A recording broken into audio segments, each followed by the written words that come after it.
Beta, welcome back.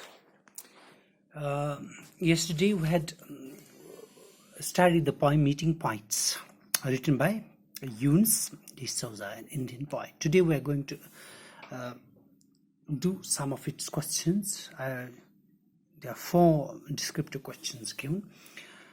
Why is the poet confused? The first question is, why is the poet confused when she meets poets? Why is he confused?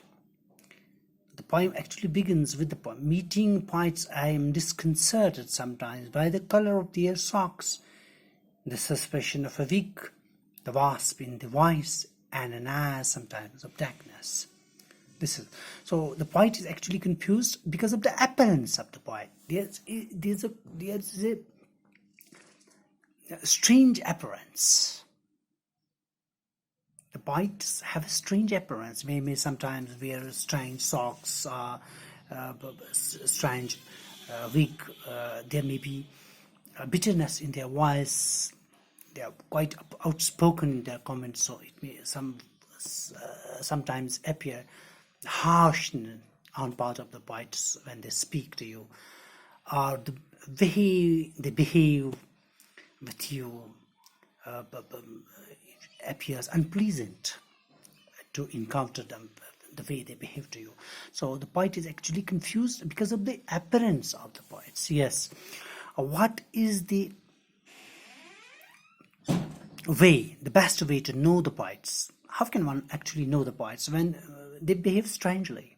So one is confused. Then what is the way to know the how? How can one meet and know the poets? The answer is the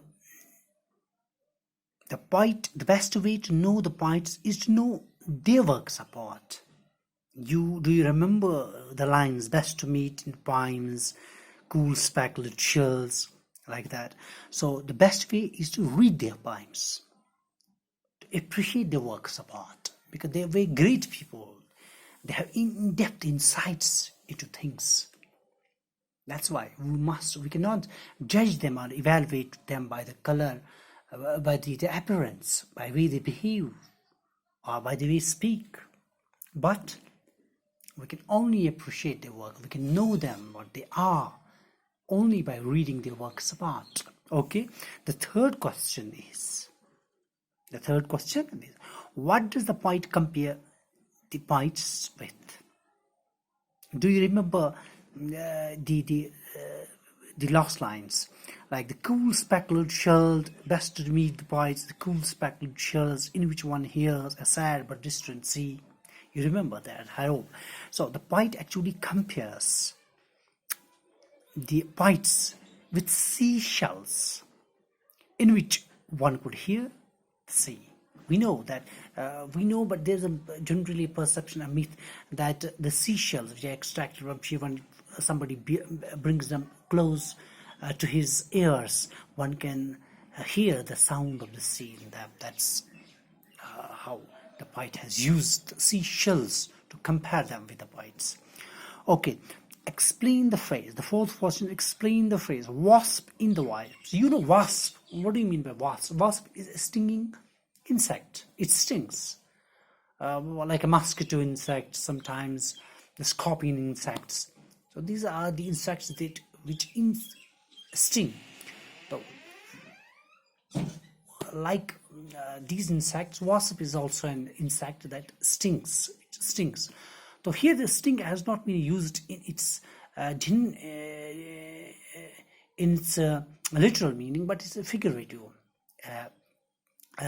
quantitative sort of meaning, figurative meaning, used as a metaphor for bitterness, because poets are often very outspoken in their their comments may appear harsh to you. Sometimes their words may appear harsh to you. They're quite bitter in their speech. So that's why the word wasp has been used. It's actually bitterness in the speech of the poets. It's the bitterness in the speech of the poets. Writers usually come up with outspoken comments which are sometimes harsh to hear. That's why the word word wasp, a stinging object, has been used for bitterness in their speech. So I hope all of you understood this better. So tomorrow I will be meeting you again to do its rest of the questions. That's actually language work. Till then, Khuda Hafiz.